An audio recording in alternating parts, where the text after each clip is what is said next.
When you're texting or even cold calling, you'll get a lot of different responses from people.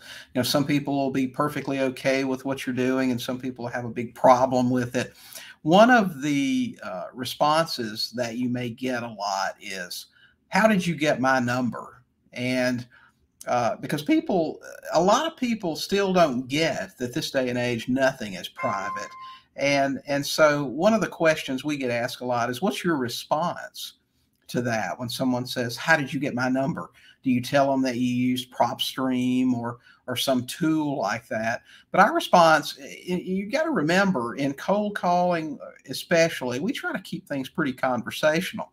So my response is always just, "Mr. Smith, everything's online today. We were interested in your house. We pulled up the address, got your name from public records, and your phone number was right there. I mean, it's right there on Google. All you have to do is Google your name and your address, and you can get the phone number."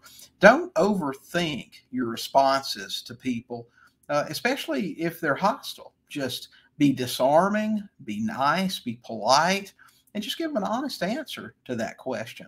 Truth is, whether you got their number through a skip trace on PropStream or any other program, you can probably just look up their name and their address, and the phone number will be right there. So don't overthink that stuff. Just try to keep things as conversational and as friendly as you can, and chances are you'll turn that conversation into at least somewhat pleasant. It doesn't have to be nasty. And very rarely gets that way, to be honest with you. So just be honest with them. Just tell them that you found them online, where most people's information is nowadays. Hey guys, thanks for watching.